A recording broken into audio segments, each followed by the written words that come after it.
Bueno, pues si os parece y la organización lo considera oportuno, ya son las 6:05 de la tarde y podemos ir introduciendo la jornada de hoy, los diálogos agro-post-COVID de esta tarde.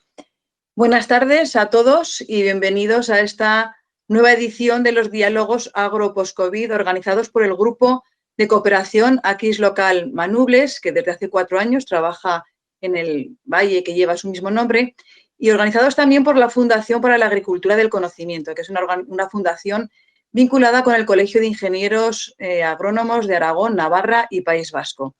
Antes de comenzar, también quiero destacar la colaboración en la organización de estos diálogos agro-post-COVID-19 de varias entidades, como la Organización Agraria UAGACOAG, Cooperativas Agroalimentarias de Aragón, el CITA, SNEPI, Justicia Alimentaria, CERAI, Comarca Kilómetro Cero, Serranía Celtibérica, que se ha incorporado recientemente, y también Aragón Radio, el blog Mayata y la Asociación de Periodistas Agroalimentarios de España, a la cual represento hoy. Los diálogos agro-post-COVID-19 son un espacio de formación, reflexión colectiva para compartir ideas, alternativas y formas de hacer que sirvan de inspiración para que el sector productivo sea el motor de desarrollo territorial y social en zonas como la del Valle del Manubles. En estos diálogos, los jueves por la tarde, tal como hoy, pues cada semana se abre un tema nuevo sobre el que se debate, se suelen tener entre 3 y 4 personas debatiendo, y durante el resto de la semana se van exponiendo a través de estos diálogos también una serie de experiencias relacionadas con la temática debatida el jueves. Así, hoy comenzamos temática y el asunto de hoy es el coste de la energía en el sector agroalimentario, oportunidades en la transición en el modelo energético. Y para aprender, porque creo que muchos de los que estamos asistiendo hoy a esta jornada vamos a aprender, para aprender sobre este asunto, sobre este tema, contamos con 3 ponentes. Con José María Yusta, buenas tardes, con Luis Narvarte y con Jorge Edo. Voy a hacer una breve presentación de cada uno y luego cada uno hará una exposición de unos 10 minutos. Después de esa exposición de cada uno de 10 minutos, ya comenzaremos el debate. El debate va a durar entre 1 hora y 45 minutos y las 2 horas, en función de la intensidad que tengamos, del número de preguntas y de lo que vaya generando el debate en sí. José María Yusta es doctor ingeniero industrial y profesor titular de la Universidad de Zaragoza, donde imparte clases sobre sistemas eléctricos y mercados de la energía. Ha trabajado en iniciativas de buena gestión energética y ha colaborado en experiencias con cooperativas agroalimentarias de Aragón y también con riegos del Alto Aragón.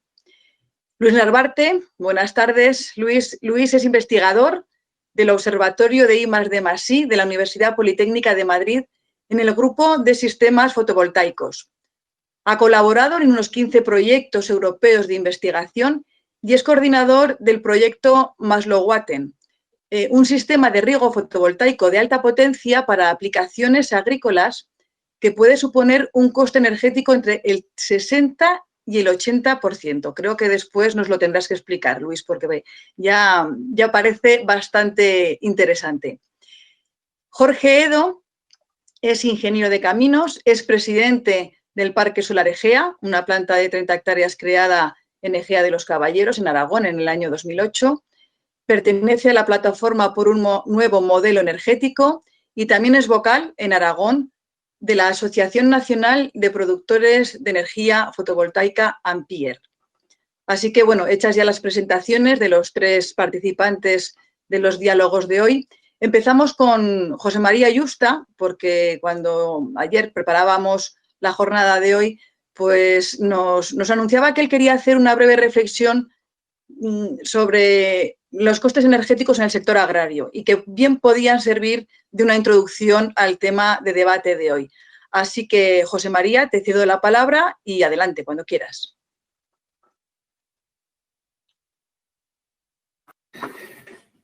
Muy bien, pues muy buenas tardes. En primer lugar, quiero saludar a mis compañeros ponentes, a Luis, que nos conocemos y nos encontramos hace un par de años, y además somos casi paisanos, y a Jorge, que también nos conocemos de otros encuentros. Muy buenas tardes, y a todos los que amablemente, bueno, pues vais a compartir con nosotros este rato de diálogo. Yo quería igual hacer contar la parte negativa para que luego mis compañeros nos puedan contar la parte positiva, ¿no? Es decir, soluciones al problema de los costes de la energía. Porque no estamos hablando solo de ser más eficientes energéticamente, sino también de que las explotaciones agrícolas y regadío, etcétera, sean sostenibles económicamente. Y ahí, bueno, pues aparecen los costes de la energía como uno de los inputs más importantes, ¿no? Una variable muy importante. Voy a compartir mi pantalla para enseñar algunos datos. ¿Me confirmáis, por favor, si se ve? Sí, sí que se ve, sí. Vale, voy a intentar, a ver, ponerlo más grande.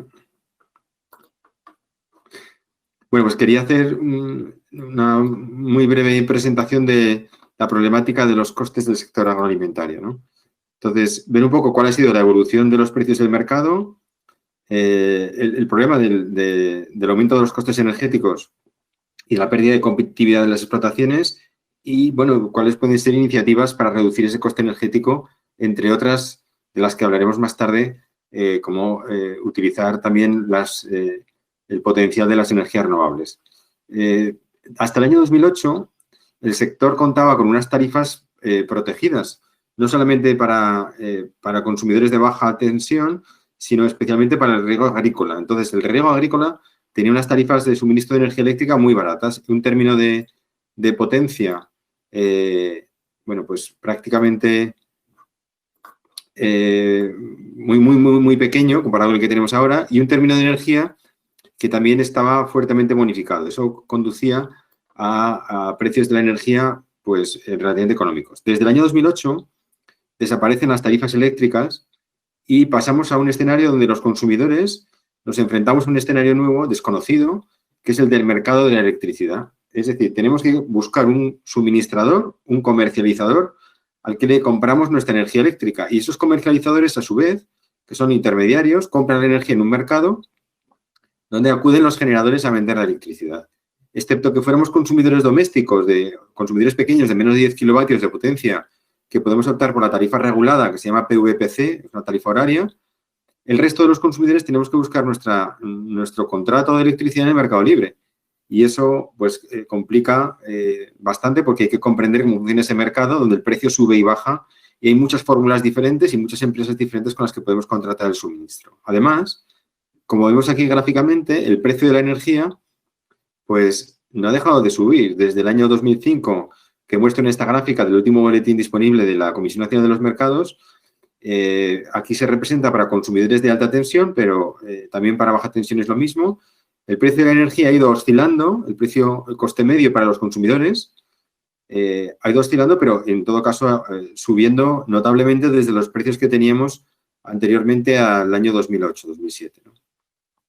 Y también es interesante ver que de lo que pagamos por el precio de la luz, el precio medio, vamos a poner, por ejemplo, en los consumidores que habitualmente que tienen una pequeña nave o incluso una pequeña industria, que serían los de contratos de más de 15 kilovatios o ya suministros en alta tensión por debajo o por encima de 450 kilovatios, de estos 10 céntimos de euros que aparecen aquí como precio medio, coste medio de la energía, serían céntimos de euro kilovatio hora que paga un consumidor, incluyendo todos los conceptos excepto impuestos, es decir, incluyendo el término de energía y el término de potencia, vemos que la mitad es coste regulado. Es decir, esto, la parte roja de este gráfico, depende del gobierno. Es lo que pagamos por lo que se llaman los peajes de uso de red. Y la parte verde es lo que depende del mercado, que es una subasta que se convoca cada día y van oscilando los precios en ese mercado. Entonces, tenemos poco margen de acción, porque la mitad es parte regulada. Bueno, veremos que algo también podemos hacer ahí, pero esto es algo que aparece en el BOE. No tenemos ninguna capacidad de negociar sobre esa parte, ¿no? Tenemos otro problema y es que el gobierno, después de la crisis de 2008, se encuentra con el déficit tarifario y decide que para recaudar más, como tenemos dos términos en las facturas eléctricas, un término fijo y un término variable, el término fijo depende de la potencia contratada y el variable del consumo, bueno, pues decide aumentar, como veis aquí, más de un 100% el término fijo. Es decir, incrementarnos la parte de la que no nos podemos escapar, que es lo que pagamos por el fijo de la potencia contratada, ¿no? Lo cual penaliza especialmente, como ahora veremos, a los consumos estacionales. Los consumos del sector agroalimentario, por definición, son la mayoría estacionales. ¿Por qué? Porque o son de campaña, o de campaña de riego, o de campaña de recolección, o a veces procesos industriales que son temporales, ¿no? Estacionales en 3 o 4 meses en el año. Bueno, aquí vemos, por ejemplo, el perfil de lo que sería el riego agrícola, que se concentra en la zona, por ejemplo, aquí de Aragón, se concentra principalmente en 5 meses. Con lo cual, el término fijo de potencia pasó a suponer el 45% de la factura de los regantes. Esto fue, digamos, algo dramático, porque no nos podemos escapar de este término fijo que está contratado todo el año y solo se usa durante 5 meses, ¿no? Y además, lo que sucede es que la parte regulada, esa que veíamos que regula el boletín oficial del Estado, cada vez es mayor, con lo cual el margen sobre la parte de energía cada vez es menor, ¿no? Bueno, ¿qué podemos hacer? Bueno, pues programar el consumo en las horas más baratas. Tenemos unos calendarios, por ejemplo, para contratos de alta tensión de más de 450 kilovatios, algunos procesos industriales, etcétera, y los de menos también tienen otro calendario. Hay determinados periodos en los cuales la energía va a ser más barata, dependiendo de esos peajes de uso de la red. Pues habrá que acomodarse a esa estructura para intentar disminuir el coste al máximo posible. Ajustar las potencias contratadas, incluso incurriendo en excesos de potencia. Se puede pagar una penalización por excesos de potencia que puede ser rentable a cambio de pagar un fijo menor durante el resto del año, ¿no? Negociar los contratos de suministro de la manera mejor posible. Negociación colectiva, como ya hacen casi todas las agrupaciones, ¿no? El ejemplo de aquí en Aragón de Riegos de Alto Aragón, pero también de otras comunidades de regantes que agrupa Sarga para una licitación conjunta, o la Federación de Cooperativas Agroalimentarias de Aragón, que también plantea una licitación conjunta de los contratos de suministro, para intentar conseguir el mejor precio posible. Se hace un seguimiento de las facturas eléctricas, porque hay errores en las facturas, porque tenemos que saber lo que estamos pagando, si podemos pagar menos de alguno de los conceptos. Monitorizar el consumo en tiempo real. Tenemos una experiencia muy interesante. En el sistema de riegos del Alto Aragón tenemos monitorizados todos los contadores de todas las estaciones de bombeo en tiempo real y se envían alarmas cuando hay una demanda por encima de la que está programada. Bueno, pues de esa manera se puede controlar también si hay desviaciones en el consumo, en las horas de bombeo que están programadas, etcétera. Y no menos importante también, la que incluye en la última línea, bueno, pues hoy las tecnologías de generación eólica, fotovoltaica, biomasa, son muy competitivas y tenemos que ver, tanto en instalaciones conectadas a la red eléctrica como en instalaciones aisladas, cómo podemos utilizar esos recursos renovables para abaratar también el coste de la energía. Y con esto termino, digamos, esta breve introducción, reflexión sobre los costes energéticos, ¿no? Muy bien, pues muchas gracias, José María. La verdad es que muy bien de tiempo, porque te iba a llamar, te iba a dar el toque, digamos, dentro de 2 minutos, así que ha sobrado tiempo. Pues Luis Narvarte, como ese ha sido el segundo en el que presentarte, te paso la palabra y haznos tus 10 minutos de introducción. Muy bien, pues muchas gracias a todos y a todas por estar aquí, teniendo la gentileza conmigo de querer escucharme. Cada día el valor del tiempo es mayor y que me dignifiquéis empleando vuestro tiempo en escucharme, para mí es un privilegio. Bien, ¿qué hago en estos 10 minutos? Si lo que he aprendido en estos años trabajando en fotovoltaico para aplicaciones de agricultura es que estoy seguro que los agricultores saben de los cultivos, pero lo que he aprendido es que los agricultores son los que más saben del sistema energético y de cómo intentar conseguir la energía barata. los técnicos de las comunidades de regantes son especialistas en compra de energía. ¿Por qué? Porque, como muy bien ha dicho José María, cada vez el coste energético asociado al riego es más alto, ¿no? Y cada vez representa más proporción en el coste del producto final. Por lo tanto, intentar abaratar el coste de la energía asociada a las aplicaciones agrícolas es cada vez más importante si queremos que nuestra agricultura subsista. Yo vengo del fotovoltaico. Aunque soy de un pueblo muy pequeño, de 80 empadronados, en el que todos mis amigos son agricultores, yo vengo del fotovoltaico.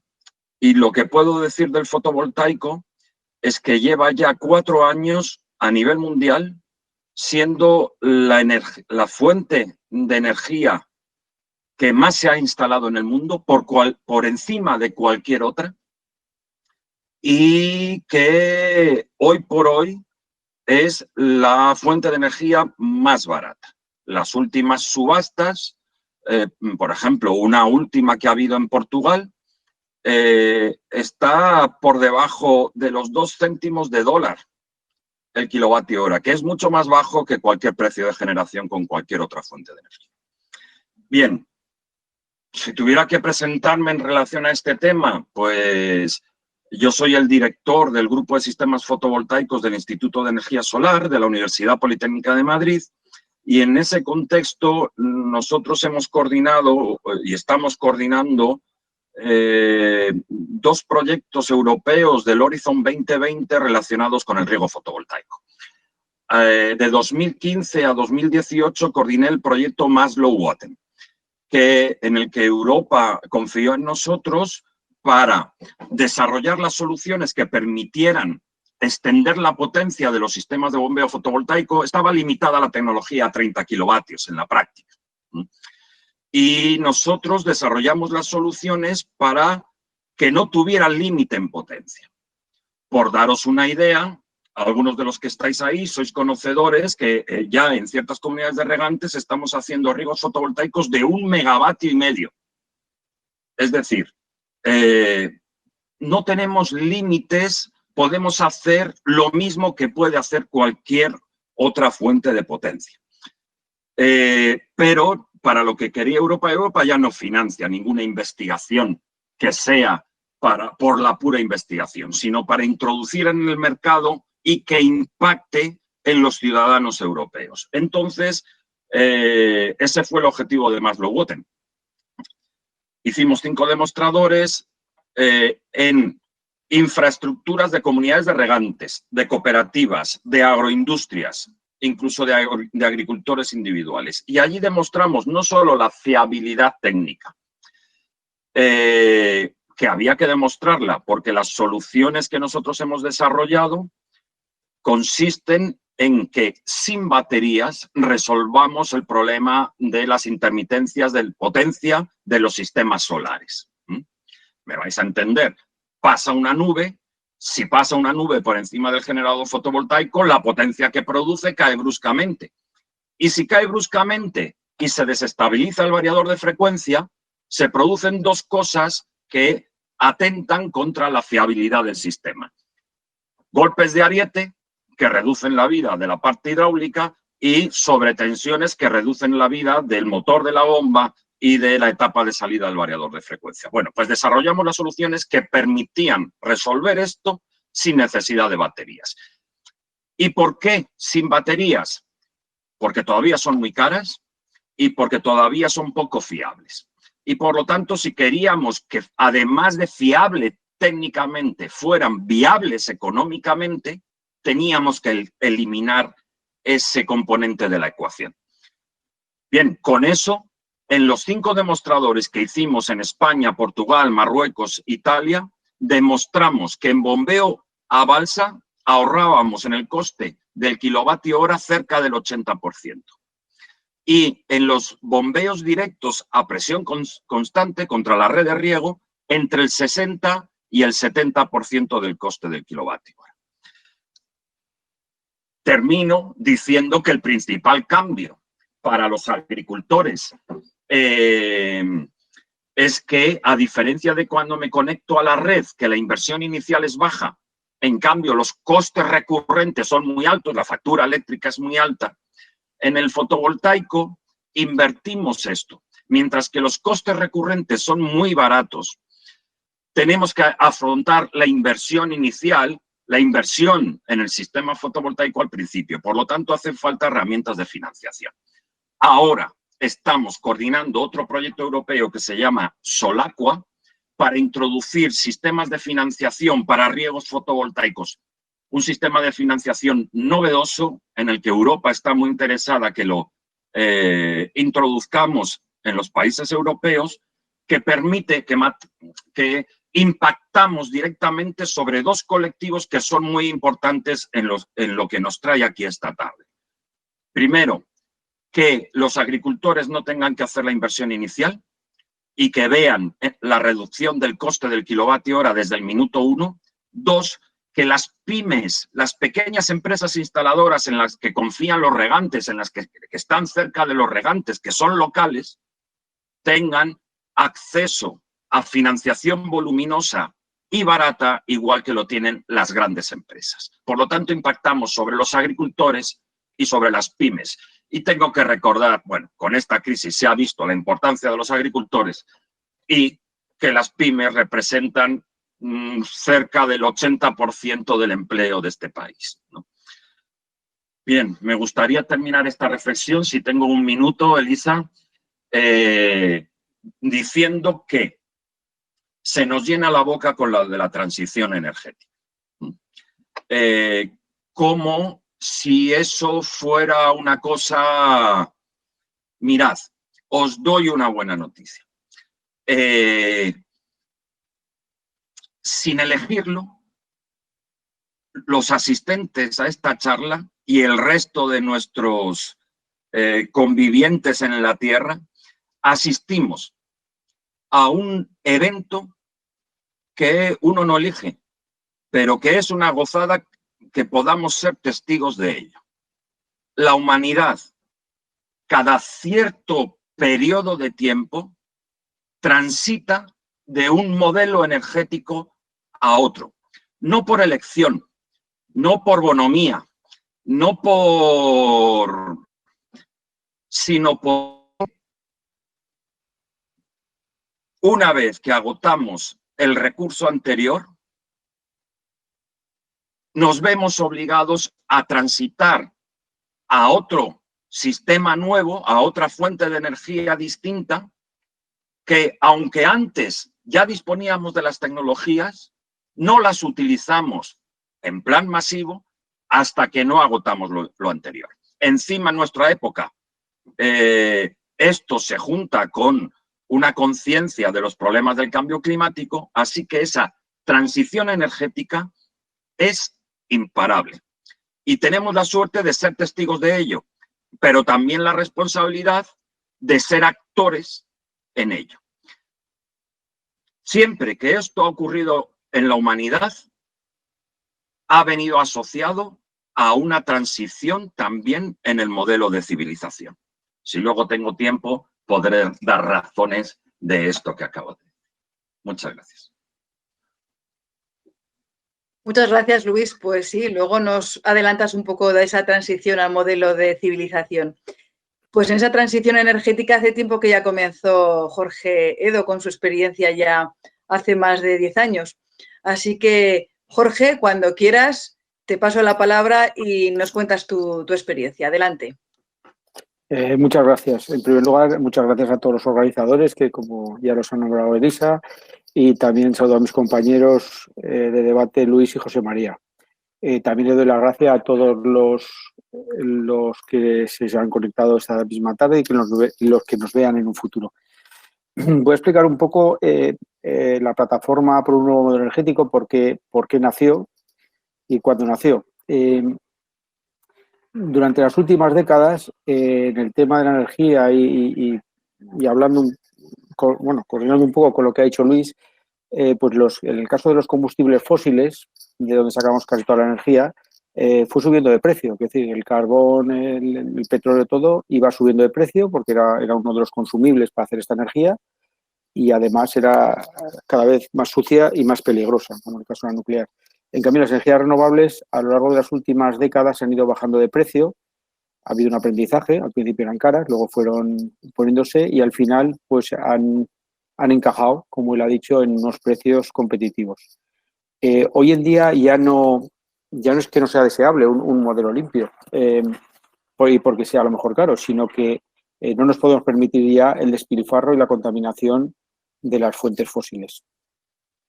También en los años en torno a 2010, el precio de la luz había subido prácticamente un 80% desde 2004, como bien ha explicado José María, y se disparó. Esto, pues bueno, la gente le creó una cierta inquietud y también empezó a salir en prensa todo el tema del déficit de tarifa. Empezó a haber una serie de inquietudes de muchas personas, empezó a haber movimientos, se creó en Madrid la plataforma por un nuevo modelo energético en el cual nos fuimos adhiriendo gente, hasta unos 6.000 o por ahí, y también se adhirió mucha gente de diferentes organizaciones, de ECO, de Amigos de la Tierra, Ecologistas de la Nación, bueno, hay tanto Ampier, Gerería Sin Fronteras, bueno, hay un montón de, no he puesto la pantalla, pero bueno, un montón de gente. ¿En qué consiste el nuevo modelo energético? Bueno, yo creo que se asienta en 4 pilares. El principal y primero de todo es el ahorro. La mejor gestión es el kilovatio que no consumamos, porque no habrá que hacerlo. Esa es la primera opción de todas. Después están las energías renovables. Es una materia prima autóctona, no la tenemos que comprar, no la tenemos que traer fuera, no contamina. Además, no creamos conflicto con otros países, porque generalmente todos los combustibles fósiles vienen de fuera. En esos países todos sabemos lo que está pasando. Nos apoyamos también, se debe apoyar el nuevo modelo en eficiencia, complementando el ahorro y las energías renovables y debe la tecnología y la técnica ya van para adelante en este sentido. Y para nada tiene que mermar esta eficiencia con la merma del bienestar. Es decir, hay que utilizar mejor la energía.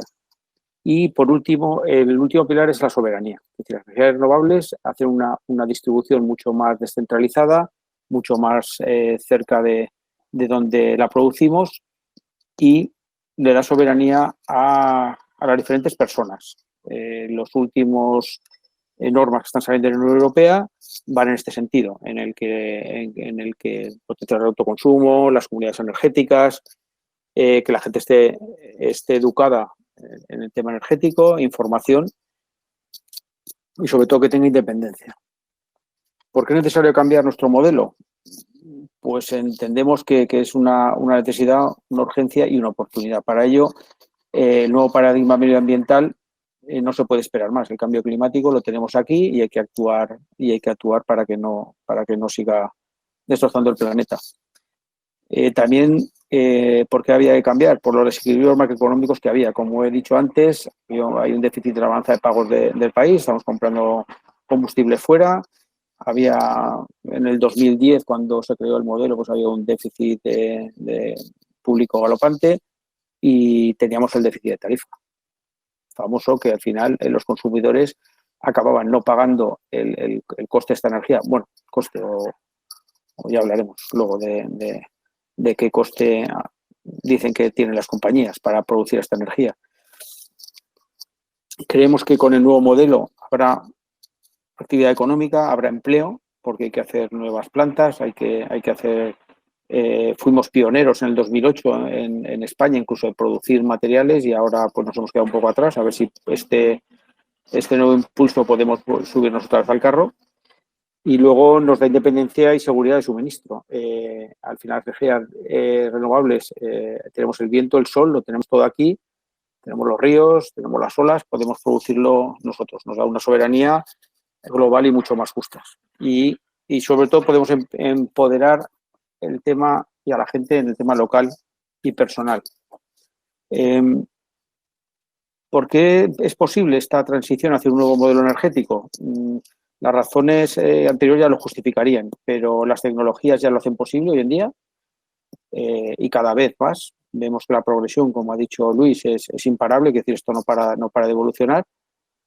Ya son competitivas por sí mismas en precio y más baratas que otros combustibles, sin contar los beneficios indirectos de no contaminación, de no estar con las nucleares ahí, con los residuos nucleares y con todo. Y tenemos que, también vemos que las medidas de ahorro que se aplican se amortizan muy rápido. Es decir, al final, como pasa con el tema de los regantes, que han nombrado y los dos trabajan en el sector, enseguida se amortizan todas estas inversiones.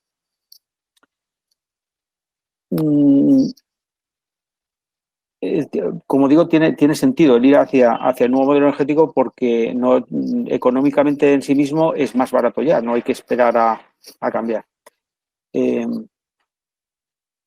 Hay que parar el deterioro medioambiental, sobre todo. Hay que rediseñar todo el sistema energético hacia un modelo más sostenible y más limpio. Me repito un poco, pero yo creo que es un poco el centro de todo. Y luego, no sé si tengo tiempo, sí, un par de minutos. Creo que nosotros propusimos desde hace 10 años pues unas propuestas de acción para transformar el sistema energético que proponemos de una forma profunda.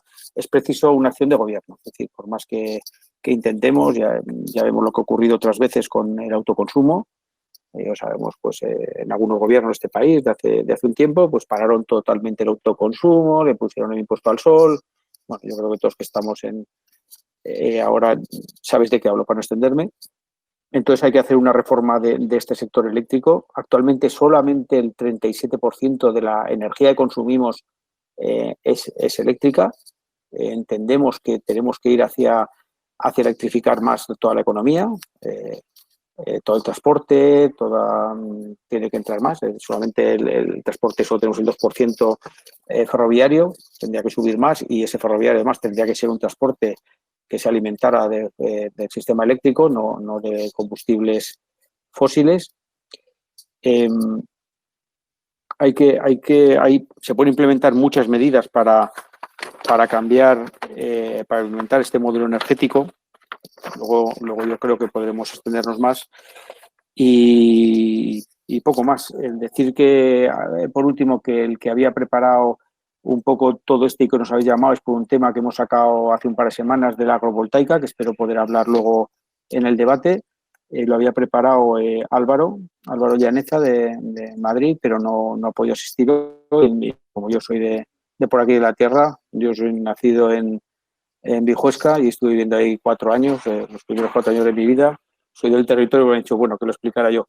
Entonces luego si tengo tiempo, pues explicaré un poco todo el tema de agrovoltaica, que es un poco combinar la fotovoltaica con la agricultura y bueno, yo creo que con esto, para introducción, ya comenzamos el debate. Muy bien, pues muchísimas gracias, Jorge, por estas reflexiones a modo de introducción. Tenemos una serie de preguntas que ya venían planteadas pues, con la propia enunciación del tema, pero en el chat ya van apareciendo otra serie de preguntas, así que yo os las voy a ir lanzando y ya, pues bueno, vais pidiendo a quién le voy pasando la palabra o si alguien queréis que os la ceda, pues bueno, lo vamos moviendo. Como hemos empezado hablando de la importancia del coste energético para las explotaciones agrarias, yo creo que aquí había una pregunta planteada que era si la energía puede ser una manera de complementar la viabilidad de las explotaciones agrarias. No solamente, digamos, que sea uno de los costes más importantes que tiene hoy día, ¿no? Porque, como decía José María Yusta en su introducción, desde que se eliminaron aquellas tasas, digamos, o no, todas las tasas no, pero aquellas cuotas que tenían, pues en el 2008, ¿no? Aquellas tarifas especiales, pues se han incrementado muchísimo los costes de energía para el riego. Pero en lugar de ser un coste, se puede convertir en un complemento para la viabilidad de las explotaciones. ¿Eso cómo se podría conseguir? ¿Quién me responde? ¿José María? ¿Luis? ¿Jorge? Venga, José María. Activo el micro, sí. A ver, si la pregunta se refiere a generar una actividad económica paralela produciendo energía, la respuesta es que eso es rentable en la medida en que se autoconsume la producción de energía. Es decir, hoy, para que una planta fotovoltaica instalada en la cubierta de una nave o en el campo, ¿no? Al lado de una explotación agrícola, para que sea rentable, o es más rentable si se diseña para autoconsumir el máximo posible de la producción. No es rentable sobredimensionar esa instalación para vender energía a la red. Y además, ese no es el espíritu, ¿no?, del autoconsumo de energía. El autoconsumo es tratar de autoproducir el máximo de nuestra energía. Para que la energía sea más rentable, digamos que hay que producirla a más escala. Estamos viendo cómo los costes, por ejemplo, de las grandes plantas fotovoltaicas, los costes de inversión se están reduciendo, pero en plantas de tamaños mucho mayores, ¿no?, ya de megavatios. Mis compañeros Jorge y Luis saben mucho más que yo de esto y no sé si coinciden con mi visión, pero yo creo que la idea que tenemos que transmitir a los consumidores es que si quieren convertirse en lo que se llama ahora prosumidores, es decir, productores de energía y además consumidores de energía, que lo hagan con la idea de, primero, de contribuir a que la energía se produzca en el mismo lugar donde se consume y ahorrar pérdidas al sistema eléctrico, ser más eficientes en términos energéticos. Segundo, para cubrir nuestras necesidades y optimizar nuestros costes de consumo de energía, pero no con el objeto, digamos, de obtener un lucro por la venta de la producción, porque hoy no es así, ¿no? Y si sobredimensionamos la instalación, tardaremos más en recuperar la inversión. Muy bien. Luis, Jorge, ¿opináis lo mismo? Que si se es productor de energía es más para autoconsumo. Yo creo que lo más importante desde el punto de vista de la actividad económica agrícola es que, igual que en cualquier actividad económica industrial, es tener una previsión, una seguridad tanto en los costes como en los ingresos. Por lo tanto, si el coste energético cada vez representa más lo peor que hay para cualquier actividad económica, es que ese coste no esté controlado. Es decir, eventos como los que nos ha explicado José María antes, que de repente nos doblan el término fijo de la tarifa. ¿Qué plan de negocio puede soportar eso? Al final, la agricultura que subsistirá será una agricultura profesionalizada, habituada a conceptos como la financiación, como el plan de negocio, y cuanto más profesionalizada y más habituada esté a esos conceptos, menos dependencia tendrá de los que te hacen daño al final. Se acude siempre a los gobiernos de turno. Pero la experiencia que tenemos es que siempre, hablo desde el fotovoltaico ahora, todas las normas que han sacado han sido para perjudicar. Es decir, que cuanto más independencia tengamos de eso, mejor. ¿Y qué es lo que crea esa independencia? Disminuir la dependencia de eso, tener controlado los gastos para poder hacer un plan de negocio que sea sostenible en el tiempo. Por lo tanto, estar dependientes de tarifas eléctricas que varían al capricho del gobernante de turno o de las compañías eléctricas de turno es poner en riesgo cualquier plan de negocio. En ese sentido, tener la capacidad de producir la energía, que es uno de los inputs más caros que tengo en mi actividad agrícola, y tener una previsión durante los próximos 20, 25 años del coste que va a tener el kilovatio hora que yo voy a consumir, es muy importante porque puedo hacer un plan de negocio más sostenible. Y hay que hablar ya así, en estos términos, en la agricultura, si queremos hacerla sostenible. En ese sentido, no me gusta para nada, aunque todos mis colegas utilizan ese término, el prosumer, el prosumidor, el productor y el consumidor, ¿no? Estamos en Aragón, leches. Eso, la autogestión, la conocemos en España desde hace mucho tiempo. Ser autogestionario en la producción de electricidad, producir lo que voy a consumir, además de una idea romántica, permite que mi plan de negocio sea sostenible, que tenga controlados mis costes energéticos a largo plazo y, por lo tanto, que no me lleve sorpresas. Entonces, en ese sentido, sea para autoconsumo o sea como una estrategia que me garantice un precio constante de mi electricidad, es fundamental para la supervivencia y para la competitividad de nuestro campo, de nuestra agricultura. Y eso hoy por hoy lo tiene en su mano el agricultor y las comunidades de regantes para la aplicación que más consume energía, que es el riego, hoy por hoy. Si nos metemos en el campo de las granjas agropecuarias y tal, ahí tendríamos que hablar de otros aspectos. Pero para la agricultura es ese. Por lo tanto, sistemas de riego fotovoltaico que permitan asegurar el precio del kilovatio durante los próximos 20 años, independientemente de las coyunturas, es una cosa que hay que hacer ahora. Yo le reclamo, termino, le reclamo a FENACORE, he hablado muchas veces con Andrés del Campo, también se lo he dicho a César Trillo, más cercano en Aragón.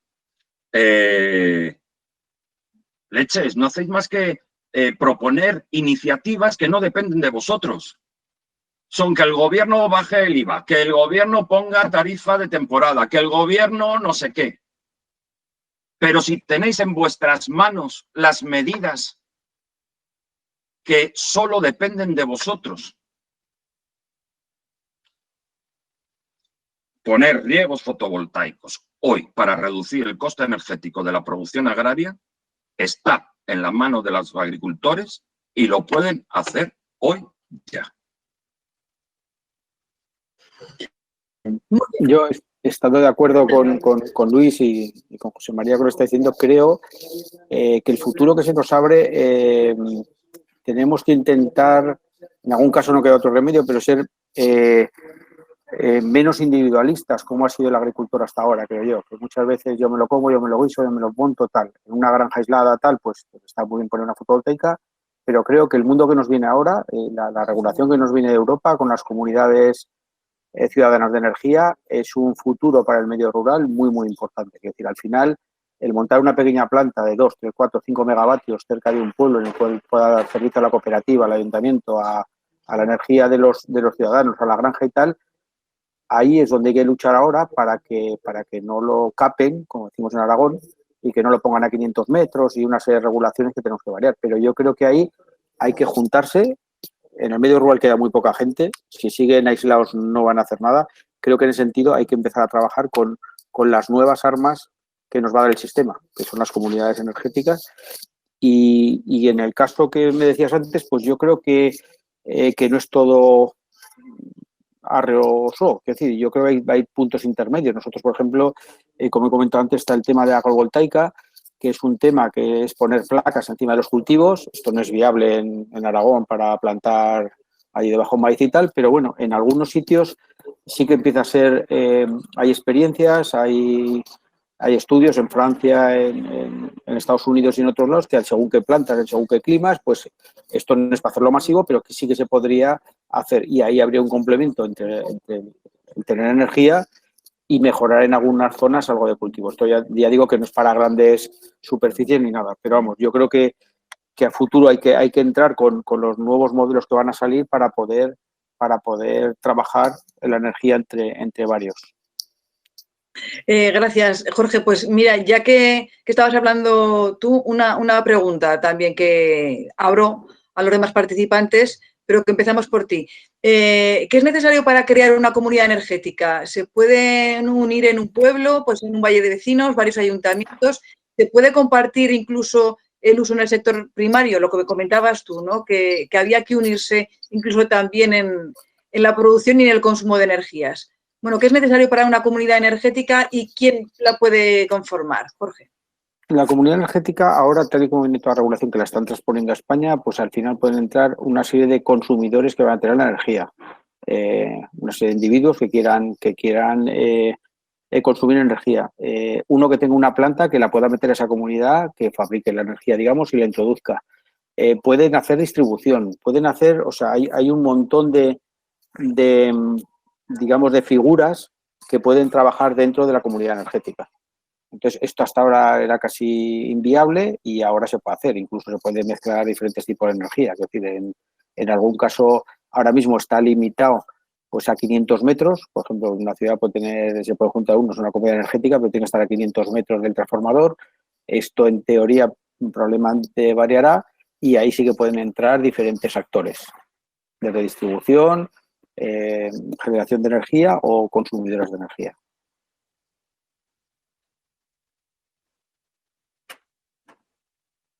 Muy bien, gracias. Luis Narvarte, José María, ¿queréis añadir algo a la pregunta que han lanzado de qué es necesario para crear una comunidad energética? Si lo veis, digamos, para la organización de ahí en un valle, de como puede ser en el Banubles, de varios ayuntamientos, de una comunidad de regantes, ¿no?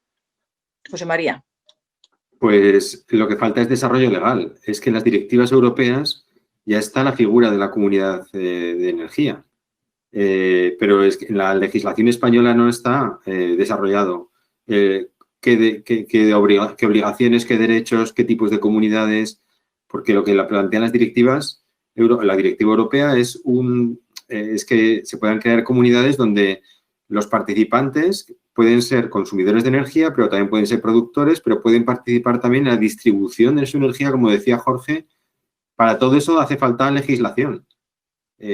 También la figura del agregador de demanda, ¿no? Una nueva figura que se está definiendo en este momento, que todavía no está, en España no está, pero en otros países europeos ya está, por medio de la cual se pueden juntar los consumidores para ir juntos a comprar su energía, pero también a prestar servicios para el sistema eléctrico, etcétera, etcétera. Es decir, lo que nos falta en España es que nuestros legisladores se pongan las pilas y transpongan las directivas europeas para que podamos empezar a hacer este tipo de cosas, ¿no? Que nos comentaba Jorge. Ahora mismo deberían de transcribirlo antes del final de este año, pero con la experiencia que tenemos de eficiencia energética y de otras cosas, pues llevan años de retraso para hacerlo. Es una figura realmente interesante. Es decir, si se desarrolla como ha pasado en Alemania y en otros sitios, yo creo que para el medio rural, todavía más que para la zona urbana, va a ser una posible bajada de costes para, como bien decía Luis. Aquí desde la organización, perdonad, me apuntan que han invitado al IDAE, a participar en estos diálogos de hoy y a explicarnos su línea de trabajo sobre las comunidades energéticas, pero que han comentado desde el IDAE que el sector agrario no era un sector prioritario en su actividad. Entonces, bueno. Los del IDAE comerán también, ¿no? O viven del aire. ¿Me permites, Elisa, esto de las comunidades energéticas, contar dos anécdotas de mi experiencia personal? Adelante, por supuesto. Mira, como os decía, yo soy de un pueblo, mi padre es de un pueblo de La Rioja, mi padre es navarro, mi madre es gallega. Antes, y conviene rememorar, porque si no, nos creemos que esto de las comunidades energéticas es un invento ahora de la Comisión Europea, ¿no? Antes, quien proveía de electricidad a las casas de los pueblos, a los habitantes de los pueblos, era el ayuntamiento. El ayuntamiento o generaba o compraba la electricidad y lo vendía a los vecinos. Y las facturas de la luz que recibían de los vecinos eran del ayuntamiento.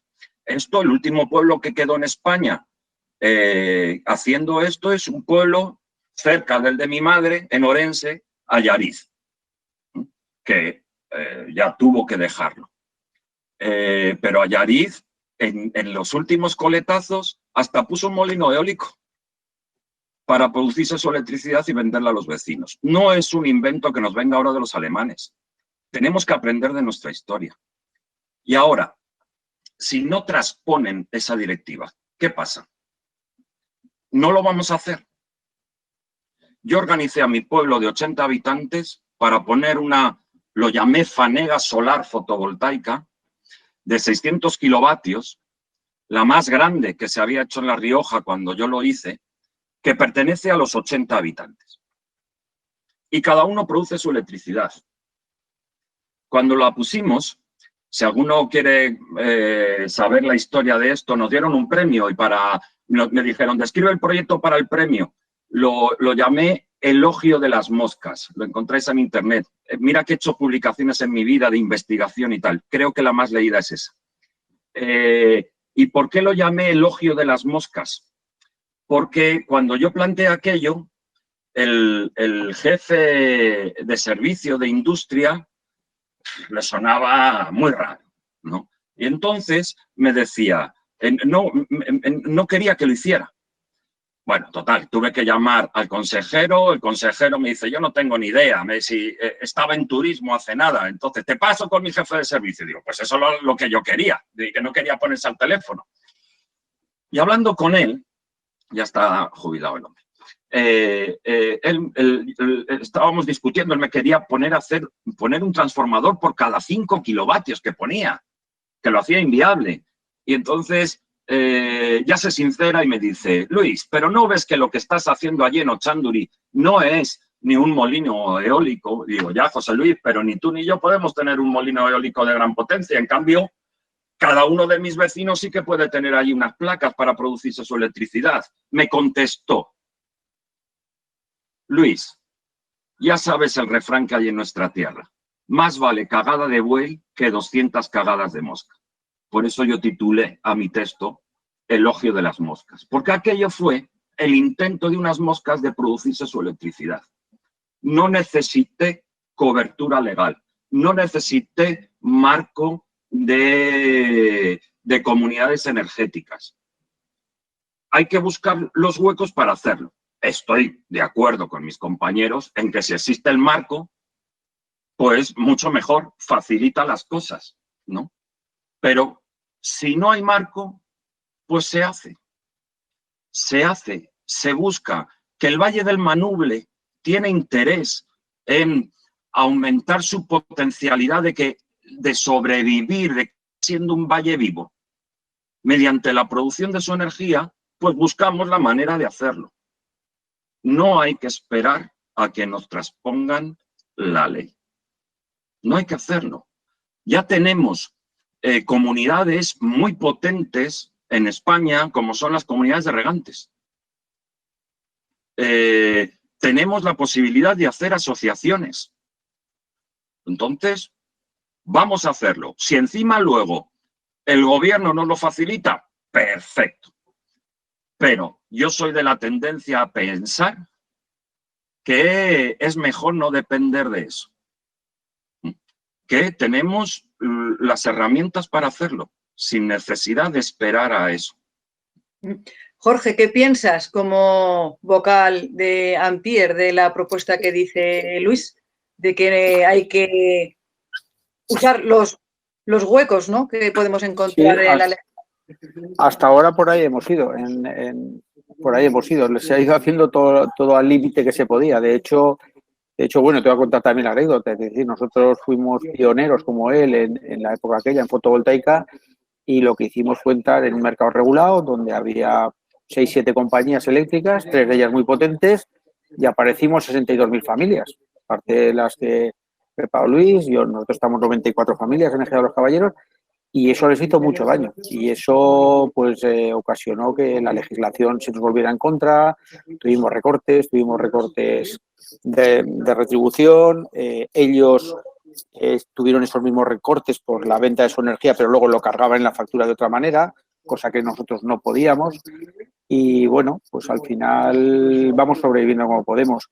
Yo entiendo que todo esto ha cambiado un poco el paradigma. Yo creo que incluso los políticos se han dado cuenta, todos los políticos, de que al final la gente también se quiere empoderar y que no van a poder parar tampoco los cambios que hay, que pondrán piedras en el camino, pues puede ser, pero creo que el IDAE, a pesar de que no ha querido venir a esta reunión, está por la labor de transcribir, por lo menos el equipo que hay ahora en el IDAE, pienso que están intentando funcionar de otra manera que hace 6 o 8 años.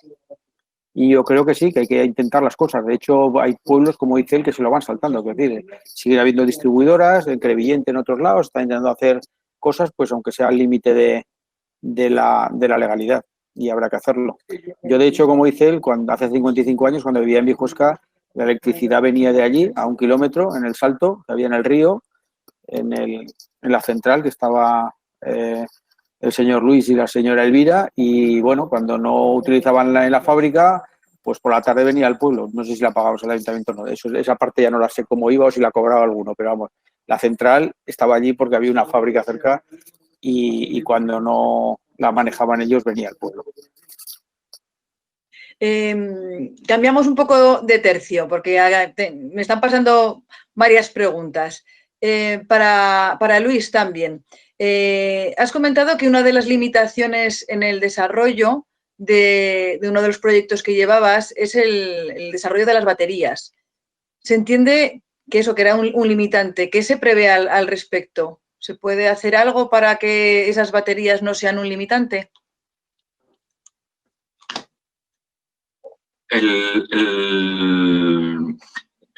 Yo coordiné un proyecto europeo que analizó la integración de baterías en centrales fotovoltaicas y probamos baterías de distintas tecnologías, baterías de ion litio con distintas electroquímicas, baterías de flujo redox de vanadio. Entonces, creo que conozco bien eso.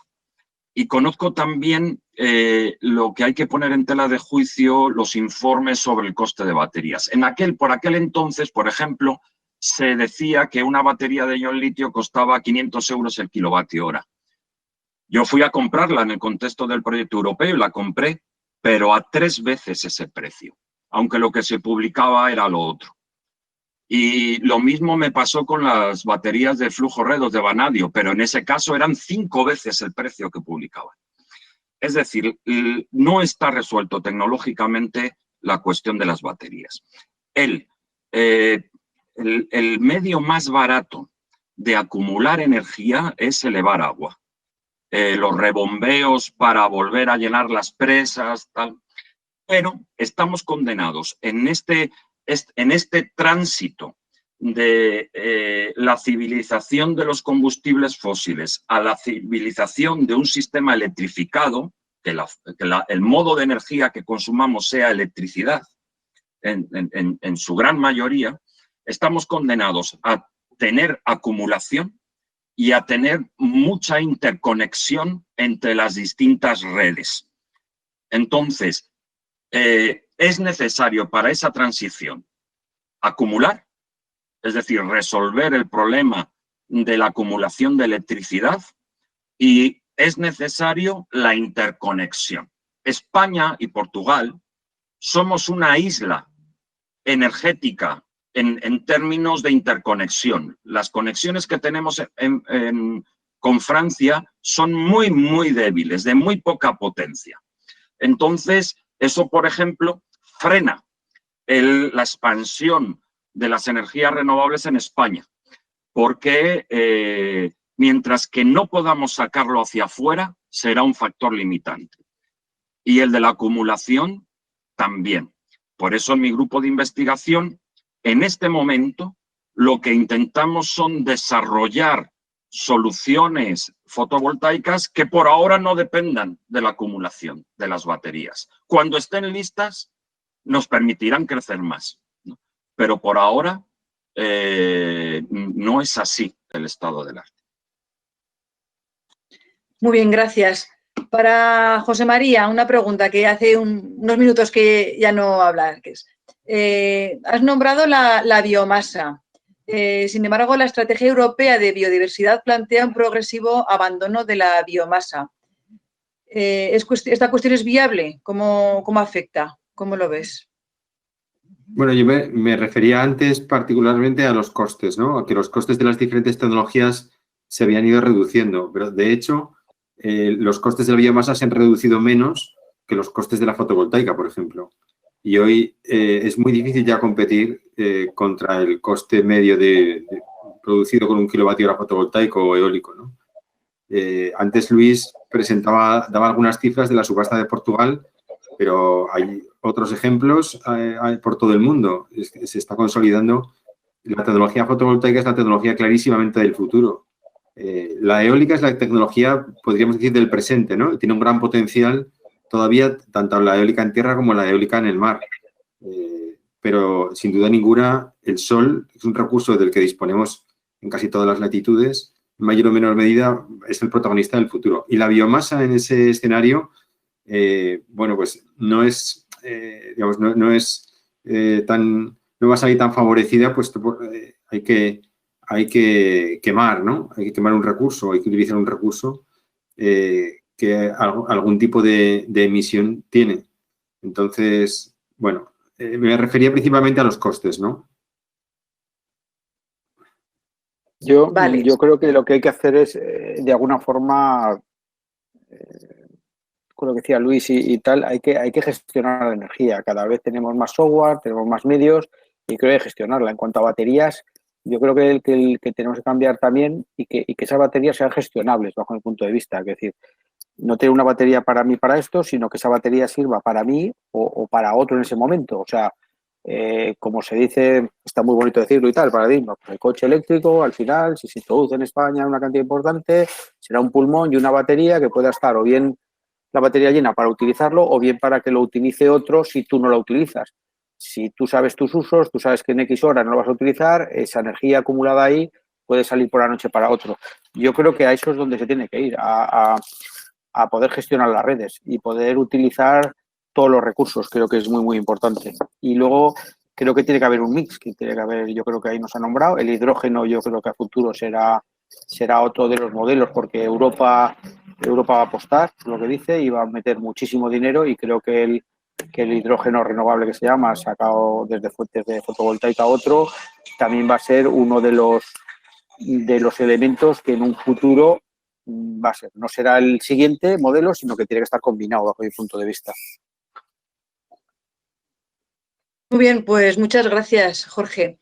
Elisa, hay varias... Sí, dime, Luis. Discúlpame, solo por dar a los asistentes un elemento de lectura, si quieren.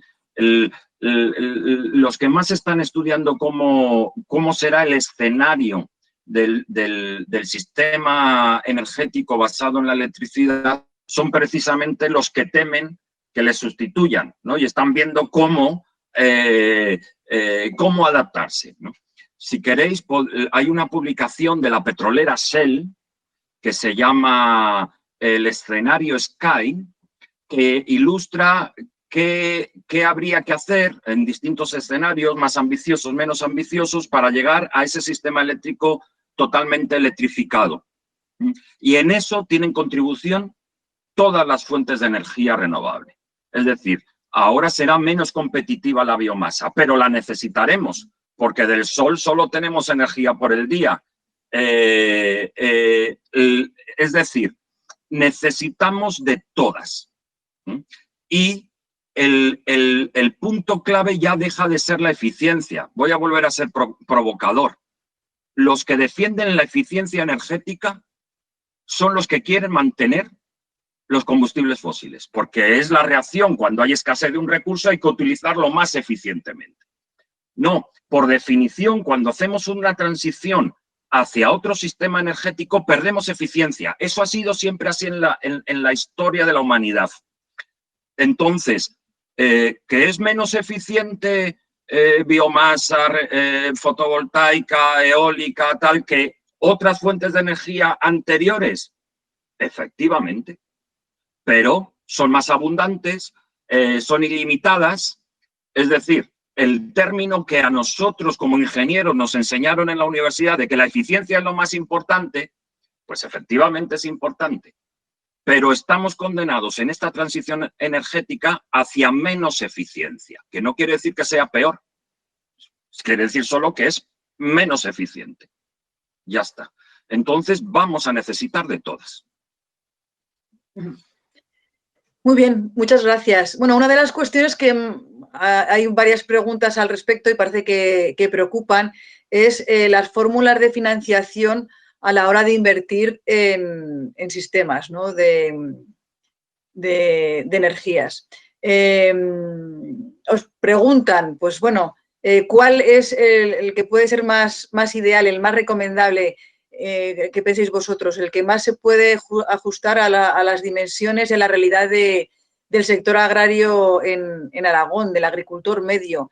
También, ¿qué recomendáis más? Si arrendar tierras para que una gran empresa ponga placas o ponerlas en formas de autogestión. O sea, diferentes preguntas, pero todas van relacionadas a la financiación de esos, digamos, instalaciones, de esas instalaciones de energía.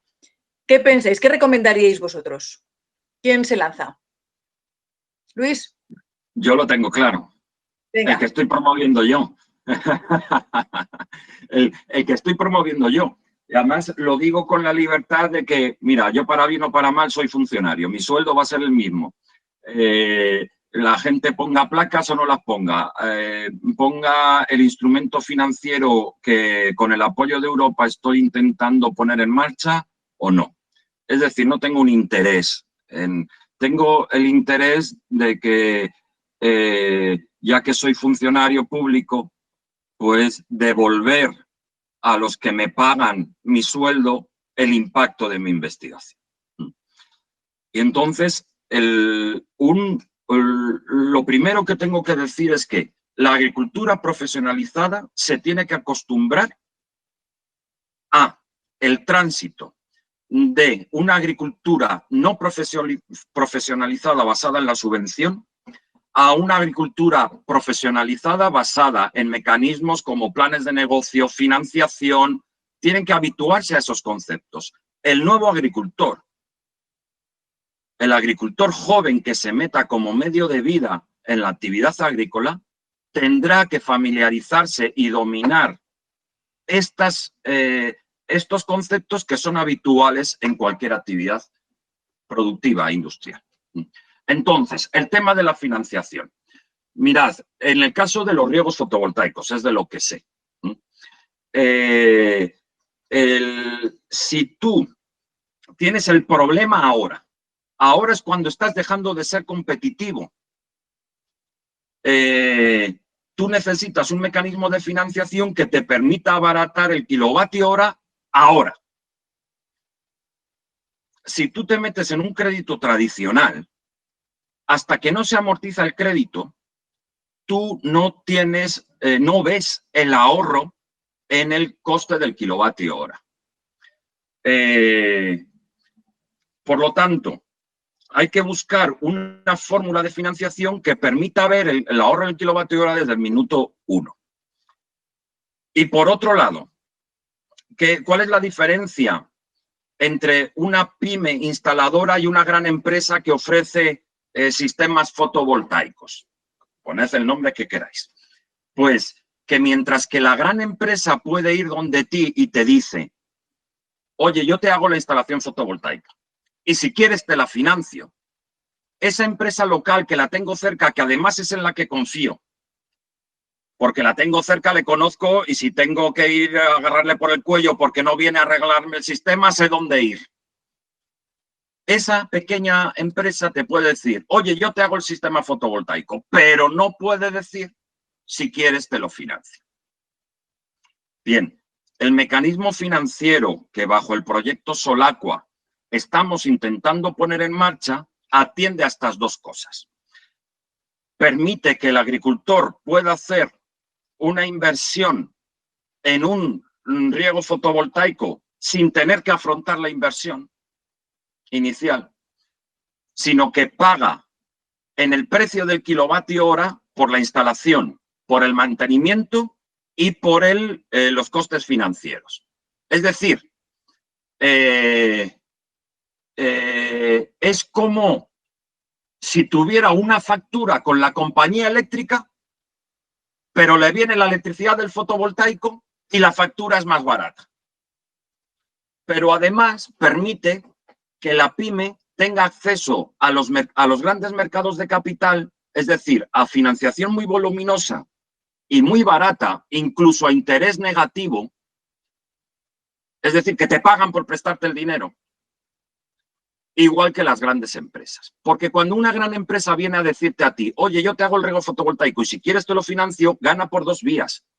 Por instalarte el sistema y luego por darte la financiación al 3%, porque ellos lo han conseguido al -1 en los mercados de capital, porque se trata de un producto verde y de un producto calificado. Bien, eso es lo que estamos intentando poner en marcha. Ya existe en Estados Unidos, pero no en Europa. Entonces, ¿cuál recomendaría yo? Ese, Elisa, ese. Muy bien. José María, Jorge, ¿queréis añadir algo? ¿Cuál es vuestro consejo a la hora de buscar financiación en un proyecto de energía? A ver, yo creo que en general en un proyecto para tema de autoconsumo y tal se está amortizando en 7 u 8 años. Por supuesto que el mejor método es el que comenta Luis, es decir, ese método es el ideal para hacerlo. No sé si todo el mundo lo va a poder hacer o va a poder acceder, porque tampoco sé si el volumen, si lo de Solacua es un tema que es individual para cada proyecto de un regadío de un cierto tamaño o es un concepto a nivel más grande. Lo tiene que explicar un poquito más.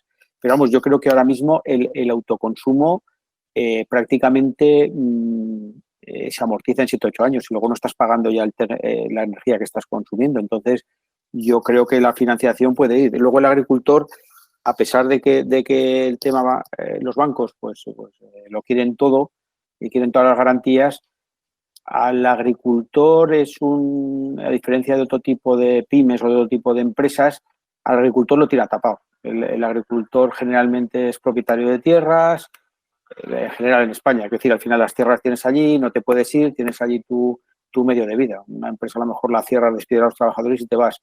Entonces, generalmente no es difícil el conseguir a lo mejor dinero relativamente barato. Entonces, yo si fuera y lo necesitara para un secadero o para lo que fuera, yo iría a buscar financiación, que creo que la hay y la va a haber. Entiendo que también es cuestión de que las organizaciones y la gente se vaya uniendo para que haya un mecanismo, digamos, en el cual haya como una bolsa más grande en la cual puedas pedir trozos más pequeños, pero a una buena financiación, como existía antes. Tampoco en agricultura tampoco entiendo tanto. Muy bien. No sé si José María quiere añadir algo o paso a otra pregunta totalmente diferente. Sí, venga. Quería añadir que ya tenemos ejemplos de inversiones en energías renovables. Por ejemplo, en el sistema que yo conozco mejor de riegos de Alto Aragón, ya se ha construido algún bombeo solar fotovoltaico, ya se ha puesto en marcha. Hay más en proyecto, pero es que se acaba de poner en marcha también en octubre de 2019 un parque eólico de 30 megavatios del propio sistema de riegos de Alto Aragón. Es decir, y ya tenían además 6 centrales hidroeléctricas. En este momento, Riegos de Alto Aragón está produciendo su propia energía, ¿no? Con el objetivo, digamos, de poder cubrir también su consumo. Entonces, ya hay también ánimo, ¿no? Por parte de los regantes, por animar a Luis también, que decía que había hablado muchas veces con FENACORE. Bueno, pues que sepas que tus pláticas han dado resultado y que los regantes están invirtiendo en producción de energía, en autoconsumo de energía y también en producción, ¿no? de energía. Y bueno, pues, eso. José María, sí. Disculpa. No, que la financiación pues se están lanzando, ¿no? Igual, un poco con ese perfil que tú estabas explicando. Cada vez son organizaciones más profesionales, con servicios técnicos más competentes, con economistas y luego los agricultores, por lo menos con los que yo trato, también cada vez, asumen más claramente lo que es el proyecto profesional, ¿no? De la agricultura. Yo tengo una visión más optimista, ¿no? De del agricultor. No, yo también, yo conozco la experiencia de riegos del Alto Aragón y el riegos del Alto Aragón es la comunidad regante más grande de Europa y está súper profesionalizada. Es un ejemplo a seguir. Es un ejemplo a seguir.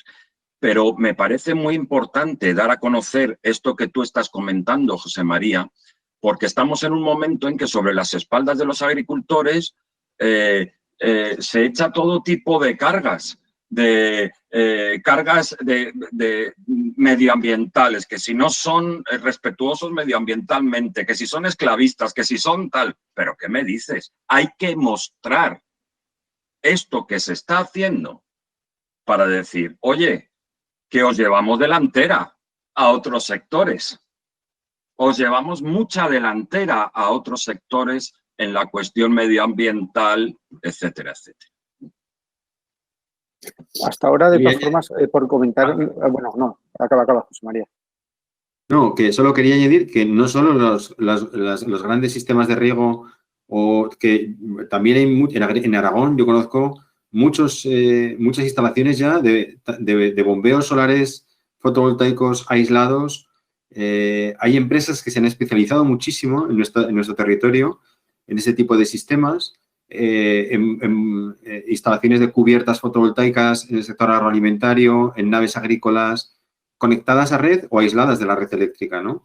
Y que, bueno, hay muchísimos ejemplos que ya se pueden mostrar. Como decía antes Jorge, los tiempos de recuperación de la inversión se han reducido muchísimo y eso sí, hay que estudiarlo bien, hay que dimensionarlo bien y tiene que estar después, tiene que seguir una buena ejecución, ¿no? de esa instalación. Y, por supuesto, después también un seguimiento de la explotación, de la producción. Es decir, si se hacen las cosas bien, se puede recuperar una inversión en fotovoltaica y cubrir parte de las necesidades energéticas y reducir el coste del consumo. Ojo, porque yo que veo muchas ofertas de muchas empresas para instalaciones de fotovoltaica en el sector agroalimentario, veo muchas ofertas muy mal hechas. Es decir, sin ningún estudio de viabilidad económica detrás. Una de cada 2 o una de cada 3 ofertas que yo veo no tiene ningún estudio económico serio detrás. Entonces hay que tener mucho cuidado porque también hay, bueno, pues como en cualquier otro sector de actividad económica, hay empresas, hay proveedores de este tipo de instalaciones, de servicios de mejor y peor calidad, ¿no? Entonces, que hay que hacer bien los números, como decían antes Luis y Jorge, pero también que hay que seleccionar bien al proveedor con el que vamos a ejecutar una instalación, ¿no? Jorge, ¿querías añadir algo? Sí, respecto a lo que comentabas ahora, bueno, yo creo que es el ejemplo porque yo conozco tanto Riego Alto Aragón, menos, y también conozco la comunidad de Bardenas, otra también muy grande en Aragón. El modelo que tenían ellos ahora de generación de energía no es para consumir, hasta ahora, no es para consumir. Todas esas centrales al final iban a red, como la central que tengo yo, NGA, al final van a red. O sea, tú le vendes a 4,5, a 2 y pico, no están pagando el kilovatio y estás comprando a un precio súper elevado, Es decir, el futuro pasa porque todo eso lo puedes hacer para autoconsumir, que es lo que han empezado a hacer ahora ya muchas comunidades más de base, como en Curve y en otros, ya han montado parques para autoconsumo propio, en el cual la energía no va a entrar a la red, sino que directamente la vas a meter a los motores. Si te sobra algo, lo meterás como excedente. Pero vamos, el modelo que había hasta ahora, lo que hizo bien Riego Alto Aragón era que el agua que estaba fluyendo por sus canales y perdiendo la energía a base de rozamiento, lo canalizaban a una turbina y hacían energía que inyectaban a la red y cobraban por ella. Porque hasta ahora toda esa parte, como digo, se metía, te la compraban relativamente barata y te la vendían luego más cara. Pero bueno, era una mejora ya para los regantes y para todo el mundo. Creo que el paradigma vendrá cuando esa energía te la puedas gestionar tú y quedarte ya para el bombeo y para otras cosas. Y creo que ahí son pioneros, vamos, Riego Alto Aragón. Muy bien. Pues una pregunta que da también un giro a lo que estamos hablando. En el Manubles, leo la pregunta textualmente. En el Manubles tenemos varios saltos. ¿Sería viable volver a ponerlos en marcha desde un punto de vista energético y ambiental? ¿Sería viable un planteamiento combinado para el conjunto de los usos del valle de hidráulica y fotovoltaica? ¿Qué pensáis? ¿Qué aconsejáis para el valle del Manules? Venga, Jorge. Yo pienso que sí. El problema es que esos saltos tienen tienen propietarios, tienen nombres y apellidos y tienen una concesión normalmente a 75 años. Es decir, el Manuel, hay una serie de saltos, estén aprovechándolos o no, ahora mismo tienen un concesionario que habrá que hablar con ellos, si no lo utiliza. Yo pienso que sí, como hemos dicho antes, tanto los bombeos como con la energía fotovoltaica que te suele del día, podré subir agua y en el momento de la noche que la necesitas, pues turbinas hacia abajo y lo puedes combinar. Yo pienso que se puede hacer un estudio y para la cantidad de energía que se consume en el valle sí que pienso que podría ser. Ahí es donde entrarían las comunidades energéticas, creo yo. Ahí es donde la figura que podría gestionar y entrar ayuntamientos y entrar otra serie de gente para poder gestionar todo a un futuro. Yo creo que sí que es viable. Muy bien. Luis, José María, ¿queréis apuntar algo o pasamos a otra pregunta? Porque siguen entrando preguntas. Pasamos. Otra pregunta, la leo textual. En Aragón queda una gran superficie de riego tradicional que necesita modernización. Existe un planteamiento a corto plazo de incluir un impuesto al uso del agua que puede ser la puntilla de todos los regadíos tradicionales para que se sigan manteniendo. Ajustar modernizaciones a este tipo de realidades de bajo coste y muy ajustadas a la producción es fundamental. Y también es vital acceder a una drástica reducción de costes energéticos que permitan no solo regar, sino buscar soluciones a problemas graves como las heladas. ¿Qué se puede hacer con este tipo de regadíos tradicionales? Con el tema de las modernizaciones y demás. ¿Cómo podéis apuntar algo o alguna sugerencia? Yo pienso que lo primero que hay que hacer, y con lo que te chocas desde el Gobierno de Aragón y otros, es con que hay que hacer otra palabra que en algunos sitios nos gusta, que es la concentración. Hay que cambiar las parcelas, hay que ir a parcelas un poquito más grandes, porque hoy en día la mayor parte de las huertas viejas son inviables para la maquinaria que hay que utilizar, y si no se utilizan pequeñas superficies para hacer el tema de verduras, otra cosa, empieza a ser inviable. Entonces, el problema es que no solo es modernizar el riego, sino también lleva un montón de infraestructuras nuevas, hay que concentrar esto. La gente tiene minifundios y están en Barcelona, en Lérida y aquí y allá. Entonces es muy difícil coordinar a ello. Y cuando alguien que tiene allí una pequeña parcela heredada de su abuelo le dices que tiene que poner algo de dinero o que tal, pues dice, mira, que se quede como está, que no me molesta.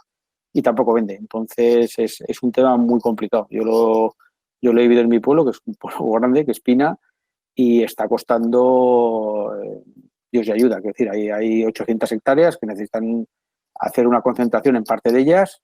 Hay una huerta de 2.000 hectáreas que se modernizó, que es ejemplo como riego tradicional, de eficiencia en cuanto al riego y todo, y vienen de todos los países a verlo. Se modernizó, se automatizó, y es un ejemplo que se puede hacer. No hay que pasar muchas veces a otro tipo de regadío por aspersión o otra cosa, si no se puede llevar.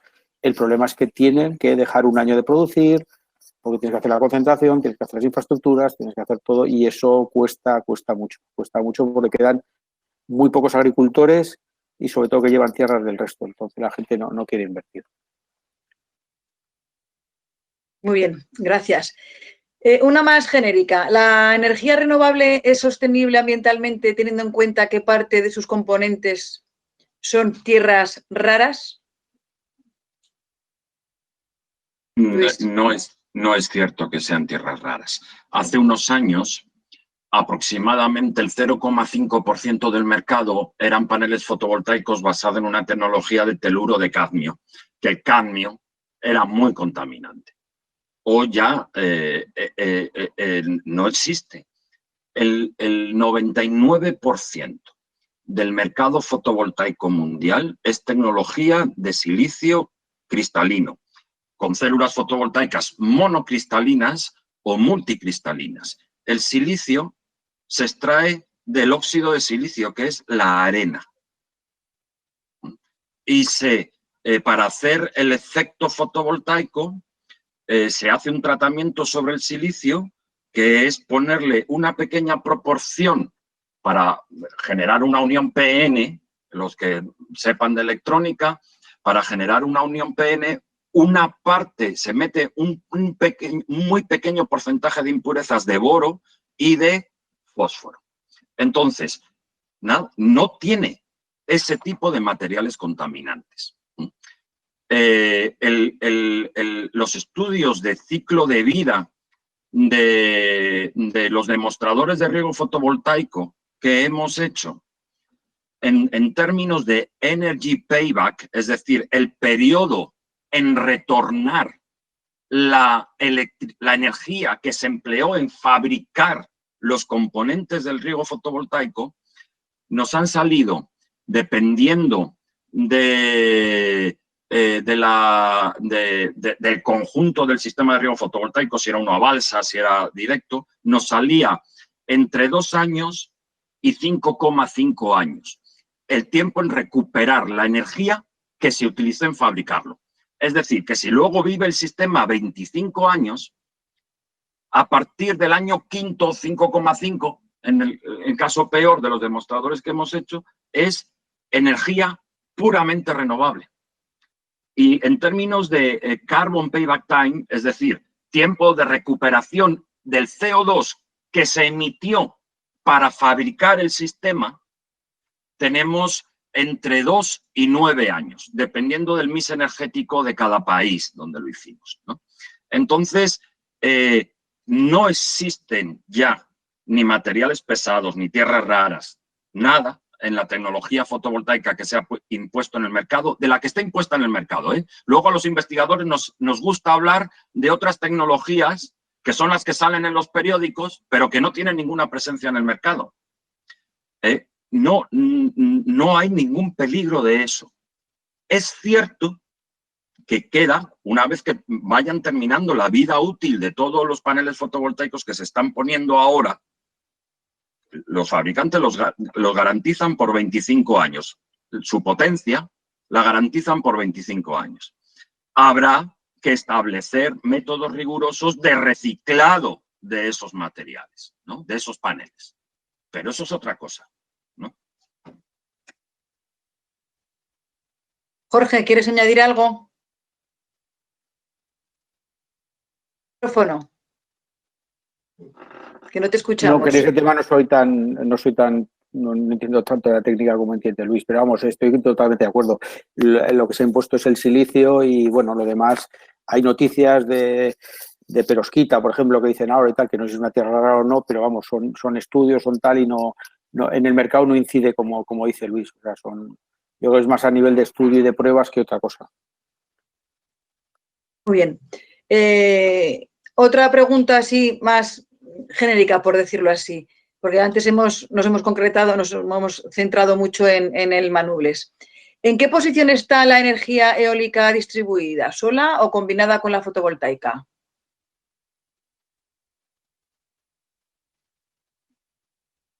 Luis, el micrófono.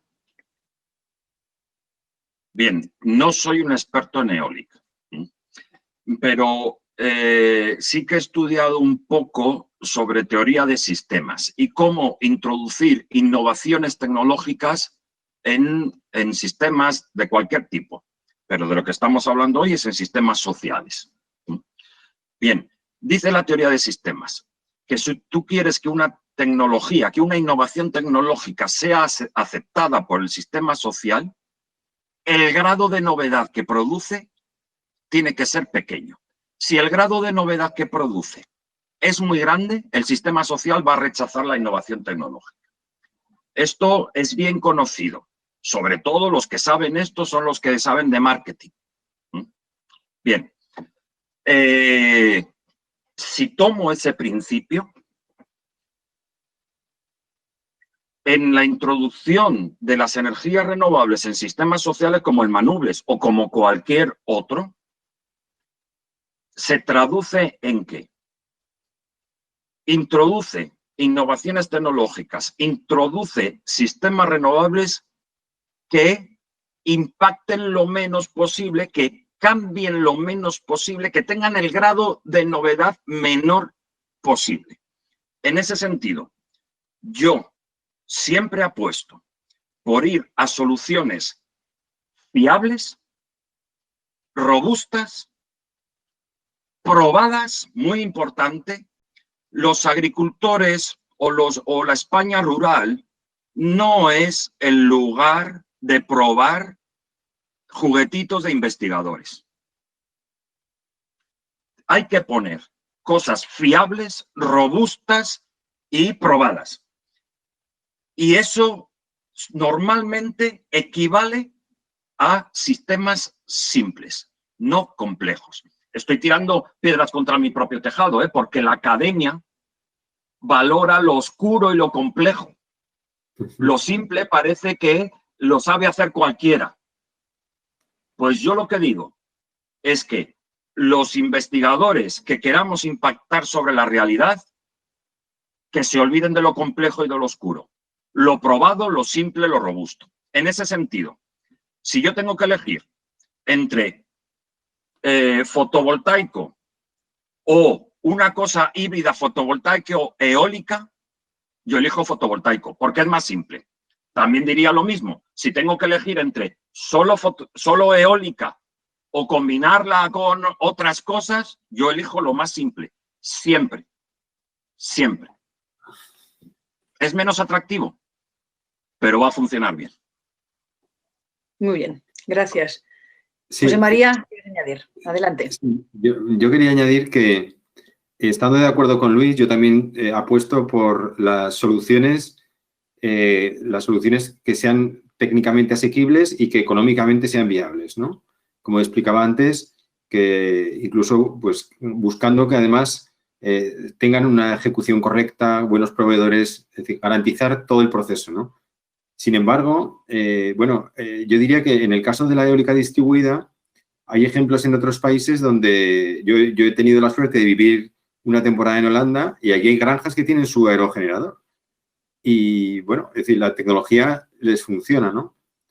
Aquí en España he conocido también algunas experiencias de algunas instalaciones agrícolas con aerogenerador, pero han sido experiencias que en algunos casos no han ido bien, ¿no? Es decir, no se han utilizado aerogeneradores nuevos, se han traído aerogeneradores de segunda mano, de otros parques que se estaban repotenciando en otros países, y la experiencia no ha sido tan exitosa. Entonces, yo creo que ahí, ha faltado, supongo, que encontremos más aplicaciones, ¿no? Es decir, que haya más ejemplos viables de instalaciones que funcionen que hubieran servido de ejemplo. Claro, la cuestión, como planteaba Luis, y estoy totalmente de acuerdo, es si tengo que elegir entre algo que da vueltas y algo que no da vueltas, como una placa solar, que es mucho más sencillo, si ya los costes están en un punto donde puedo elegir entre las dos soluciones, tengo que elegir aquella que sea más sencilla, ¿no? Y hace unos años no era tan claro, hoy sí que es más claro que la solución fotovoltaica a pequeña escala pues es una solución más sencilla que instalar aerogeneradores que además, bueno, la integración con la red eléctrica de la propia instalación interior no es sencilla, la estabilidad, etcétera, ¿no? Las perturbaciones en la red eléctrica que introducen complican la instalación, tiene que haber unos equipos electrónicos. En definitiva, la instalación es más compleja y, bueno, eso ha hecho que no sea una alternativa que se haya desarrollado, aunque, como digo, hay experiencias en otros países que están funcionando. Muy bien, pues gracias. Tenemos dos preguntas más y yo creo que ya podemos, tras de estas dos preguntas, hacer un cierre y ya terminar. Se habla de la sostenibilidad del modelo energético, pero ¿en qué parte de la ecuación se está tomando en cuenta los límites de los recursos hídricos? ¿Habría que tener una visión más holística acerca del problema de la sociedad de consumo? Luis, venga. Aquí tengo que enfrentar al Luis idealista y revolucionario con el Luis que ha estudiado historia. Voy a empezar por el Luis que ha estudiado historia. Como os decía, podemos leer la historia de la humanidad como igual que se lee por sucesión de reyes o por se puede leer como sucesión de sistemas energéticos. Y cómo la civilización ha ido transitando de un sistema energético a otro por obligación, porque se le agotaba el recurso del que extraía la energía anteriormente. Y siempre esa transición ha significado una crisis que en algunos momentos ha sido catastrófica y en otros ha sido buena. Podría poner ejemplos, pero es que no voy a poder extenderme. Pero, por ejemplo, el Imperio Romano, su fuente de energía eran los esclavos. La manera, fijaros, el ejército romano, el sentido que tenía era capturar los esclavos que necesitaba el imperio para mantenerse. El Imperio Romano consumía 500.000 esclavos al año. 100.000 solo para la ciudad de Roma. Igual que ahora hablamos de barriles de petróleo, ellos hablaban de esclavos, que llevaba a situaciones muy curiosas. Tuvieron que llegar hasta los países escandinavos para conseguir la tasa de esclavos. Y la crema protectora solar es un invento de los romanos para proteger a los esclavos noruegos que se llevaban a Roma. Cuando el ejército romano no es capaz de capturar la tasa de esclavos necesaria para sostener el imperio romano cae. Y cae con ello una civilización. Tú ves un mapa del Mediterráneo de la época de los romanos, ves un mapa del Mediterráneo de la Alta Edad Media y hay una regresión tecnológica, cultural, tal, bestial. Es decir, que estamos en un momento muy interesante. ¿Por qué? Porque si somos capaces de hacer la transición, subsistiremos como civilización. Si no, no. Y ha habido casos en la historia anteriormente que... Pero además hay otra constante, que es, ya llego a lo relacionado con la pregunta de quién ha sido, pues creo... Alba, a ver. bueno, no sé. El caso es que hay otra constante. En cada una de estas transiciones, cuando se estabiliza el nuevo sistema energético, la población y el consumo de energía crecen. Y eso es una constante. Si me preguntas por qué ley física es una ley histórica. El sistema crece poblacionalmente y en cuanto a consumo de recursos. Es decir, que el Luis idealista y revolucionario dice, mira, el slow movement, el movimiento lento, el consumir menos, tal, no hay ningún hecho histórico que permita avalar eso. Al contrario. Y yo les digo a mis hijos que como mis hijos son igual de revolucionarios y de inquietos como yo era a su edad, les entiendo bien. Y ellos dicen que hay que rebajar el consumo, hay que hacerse vegetariano, hay que tal. Como yo era a su edad. ¿Yo ahora qué pienso? Pues lo que pienso es que cuando en la historia de la humanidad esa falta de recursos por el excesivo consumo se resolvió siempre expandiendo el sistema. Por ejemplo, los italianos yendo hacia China por la ruta de la seda, los portugueses alrededor de África, nosotros por el oeste y nos encontramos con América, a expandir el sistema, a captar recursos de otros sitios. Cuando yo veo el telediario ahora, con las noticias de los viajes a la Luna, los viajes a Marte, ya empieza a haber peleas por cómo se lo van a repartir, no veo más que otra manifestación, como las que hubo en el pasado en la historia, de expandir el sistema a buscar recursos en otros sitios. Me gustaría que el ser humano fuera tan generoso como para reducir su consumo, pero creo que va a optar por la sostenibilidad del sistema a través de expandir el sistema a buscar recursos a otros sitios. Y si no, la próxima vez que veáis el telediario, estad atentos a estas noticias de la pelea que empieza a haber ya, la carrera que empieza a haber ya por ir a colonizar la Luna y Marte, que no es por inquietud científica.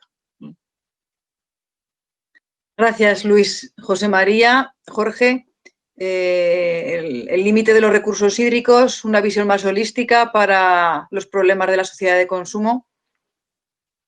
¿Quién queréis hablar? Yo entiendo que hay que gestionarlos bien, es decir, hay que utilizar todas las armas que nos dé el sistema y que nos permita la sociedad para gestionarlo lo mejor posible. Yo creo que es un tema en Aragón pues que no deja de ser conflictivo. Los ecologistas por un lado, yo qué te voy a decir, yo soy ingeniero de caminos. Yo acabé en la presa de Guara, ahí en la Sierra de Guara. Fue una de las obras que he hecho en mi vida.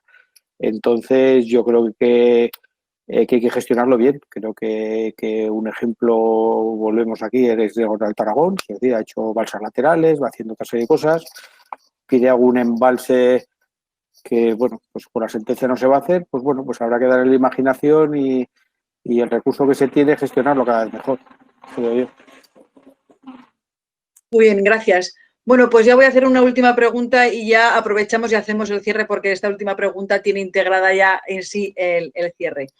De los 750 millones planteados en la estrategia Next to Europe, ya veremos en qué queda. De esos 750 millones se ha planteado como una línea prioritaria para las renovables.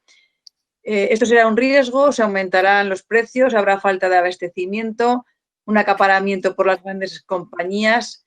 ¿Cómo veis el futuro que tenemos encima? José María, ¿te lanzas o Jorge? Venga, Jorge. Bueno, yo pienso que es una oportunidad. Por supuesto que los grandes van a acaparar, ya están acaparando casi antes de empezar, pero creo que hay que buscar modelos, sobre todo uniendo los agricultores, uniendo las acciones que hay o incluso uniendo en Riego Alto Aragón y otros organismos para conseguir coger un bocado más grande, que será más fácil de gestionar. Es decir, si al final lo cogen los grandes o los bancos o tal y te lo trocean, lo vas a pagar caro, como antes ha explicado José María. Yo entiendo que ahí es buscar nuevas fórmulas para que directamente el agricultor, uniéndose, pueda gestionar una mayor cantidad y ahí poder llegar a parte de esos recursos. Y echarle imaginación. Yo creo que hay que utilizar estos recursos que va a haber para aprovechar la agricultura. Si no, van a ir a otro lado. Es decir, al final pues irán a transportes o irá a industria o ir a otro lado. Es decir, hay que estar más unidos en agricultura e intentar gestionar desde organismos mucho más potentes y más grandes, pienso yo. José María. Sí, yo quería plantear un poco la idea de que esto no es de unos contra otros, ¿no? Es decir, todos los esfuerzos son necesarios. Vivimos una etapa que va a ser, yo creo que apasionante para los que nos gustan los temas de la energía. Estamos asistiendo a un cambio de modelo muy importante, ¿no? Donde las energías renovables claramente son el futuro, donde hay sectores que ya están temblando, como el petróleo y el gas, porque se están viendo claramente amenazados por alternativas que son mucho más sostenibles ambientalmente, por suerte para el resto, ¿no? Pero es que necesitamos todo, es decir, necesitamos que grandes empresas inviertan dinero en grandes parques eólicos, en grandes parques solares, pero también tenemos la suerte de que las nuevas tecnologías, sobre todo en la tecnología fotovoltaica, permite a todos los ciudadanos, a todos los consumidores, tener sus propias fuentes de producción de energía, cubrir parte de su consumo de energía y hacerlo no solo por conciencia ambiental, sino también para poder reducir el coste de su suministro de energía. Luego, todos somos necesarios, ¿no? Si queremos una transición energética donde estamos sustituyendo combustibles fósiles por energías renovables, que eso es lo que queremos todos, todos los esfuerzos son necesarios, ¿no? Y lo mismo en la gestión del agua, ¿no? Es que esto no es una guerra de unos contra otros. Es que el agua es un recurso escaso y hay que gestionarlo de la mejor manera posible para atender a todos los usos del agua y también a la supervivencia, ¿no? de todas las comunidades, de las comunidades de origen donde está el agua y de las comunidades que reciben el agua, ¿no? Pues Luis, y ya sí, con la última pregunta y con la última intervención, si te parece, nos comentas también esos nuevos modelos de civilización que nos has lanzado al principio y que yo me he quedado ahí con la mosca, no solamente con tu elogio de las moscas, sino con la mosca detrás de la oreja. ¿Qué se nos viene encima y qué nuevo modelo de civilización vamos en función de la energía? Me preguntas una cosa muy... Voy a intentar razonar. Estoy totalmente de acuerdo con lo que ha dicho José María, ¿no? Tradicionalmente el sector de las renovables se ha enfrentado al de las compañías eléctricas, ¿no? Que representaban lo tradicional, lo centralizado, los combustibles fósiles, ¿no? yo creo que una de las mejores noticias que hemos recibido los que queremos transitar hacia un sistema basado en las energías renovables es que estas empresas grandes se hayan sumado al carro, ¿no? A mí me entra la sonrisa, ¿no? Cuando veo ahora Iberdrola anunciando que vende Smart Solar, por ejemplo, cuando tenías que ver a Sánchez Galán cómo ladraba contra el fotovoltaico hace apenas unos años, ¿no? Pero es buena noticia para nosotros, es buena noticia para nosotros. Y luego, lo que acaba de subrayar José María respecto de lo harán grandes corporaciones, pero también las moscas tenemos posibilidad de hacerlo, no solo eso, es que si cambia el sistema energético hacia un sistema electrificado es porque las moscas se ponen a hacerlo. Fijaros, en España, el boom del 2008, confiaba tampoco el gobierno en que fuera a crecer esto del fotovoltaico, que puso una ley que me parece que era que había fondos hasta que se llegara a 300 megavatios o 400 megavatios, una cifra así. Y que cuando se llegara al 90% de eso, prorrogarían un año. Es decir, ellos pensaban que se iban a hacer 10 megavatios o 100 megavatios al año. En ese año de prórroga se hicieron 3 gigavatios, 3.000 megavatios. El 50% con fondos de inversión y tal, pero el otro 50% con los ahorritos de Don Pueblo. Y es que los ahorritos de Don Pueblo, como somos tantos, tiene un poder de capitalización mucho más grande y mucho más rápido que el gran capital. 3 gigavatios son, grosso modo, entre 2 y 3 centrales nucleares. Se hubiesen tardado 10 años en hacer esos 2 o 3 centrales nucleares. Con los ahorritos de Don Pueblo, se hizo eso en un año. Tenemos un gran poder. Y el gran poder es que hay que movilizar tanto capital para transitar del modelo energético basado en los combustibles fósiles en un modelo energético basado en la electricidad, que se va a necesitar el capital de cada uno. Y dejadme pensar mal, por eso ahora se está facilitando con leyes y tal el autoconsumo, porque necesitan ese capital de cada uno. ¿A qué civilización llegaremos? Pues no lo sé. Yo lo que creo es que los combustibles fósiles se van a quedar para alimentar el poderío de los ejércitos. No vamos a tener que luchar contra las corporaciones de los combustibles fósiles. Y en cambio, la fabricación de paneles hoy en día está totalmente centralizada en el sudeste asiático. Como el precio de los paneles cada vez se está reduciendo más, en el conjunto del sistema fotovoltaico cada vez pesan menos los paneles. Si queremos seguir siendo protagonistas, Europa, protagonistas de la civilización dominante, tendremos que salvaguardar el know-how. Ya de los paneles lo hemos perdido, pero del resto del sistema sí. Pero ojo, por ejemplo, hace poco un fabricante de paneles chino compraba un fabricante de seguidores de fotovoltaicos español. Ojo que el intento de China de tener como tecnología propia el conjunto del sistema, no solo el panel, va a estar así.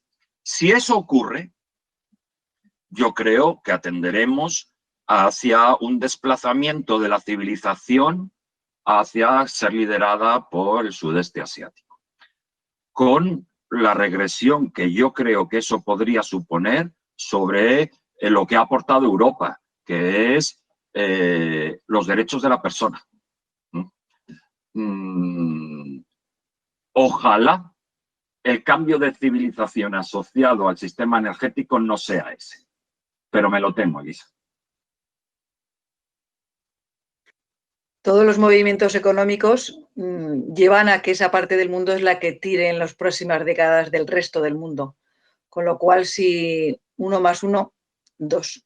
O sea, te lo temes, pero habrá que prepararse y yo creo que asimilarlo, porque a veces que la realidad pues la tenemos que admitir, como nos está pasando ahora con todo esto de la pandemia y bueno, y hay que seguir. Bueno, pues ya llevamos casi las 2 horas, faltan 5 minutos. Yo creo que el debate ha dado muchas preguntas diferentes. Hemos empezado por el tema más agrario y nos hemos ido pues a otros temas más centrados en lo que es la transición imparable de modelo energético. Muchísimas gracias a Luis Narvarte, a José María Yusta, a Jorge Edo. Muchísimas gracias a los participantes que habéis estado allí. En el otro lado del ordenador o del teléfono o de la pantalla escuchando. Y bueno, a partir de mañana pues comienzan a trabajar diferentes experiencias de modelos energéticos y que, bueno, pues que va a exponer el grupo de cooperación aquí local Manubles y durante toda la semana hasta el miércoles que viene pues se contarán diferentes, ya he dicho, experiencias para ver pues que esto de lo que hemos hablado pues es posible y que todos podemos ser moscas, como decías, Luis. Pues muchísimas gracias por, bueno, aquí abajo acaba de poner la coordinación, pues el calendario desde mañana, el viernes, el lunes, hasta el miércoles, de las diferentes sesiones de experiencias. Muchísimas gracias a todos y bueno, la semana que viene vuelve a haber un diálogo nuevo con nuevos participantes y nueva moderadora. Y muchísimas gracias por contar también conmigo para aprender esta tarde. La verdad, que ya he dicho que íbamos a aprender y gracias a estos ponentes por ser tan generosos con sus conocimientos y su sabiduría. Muchas gracias y buenas tardes a todos. Muchísimas gracias a vosotros. Muchas gracias a vosotros. Hasta luego.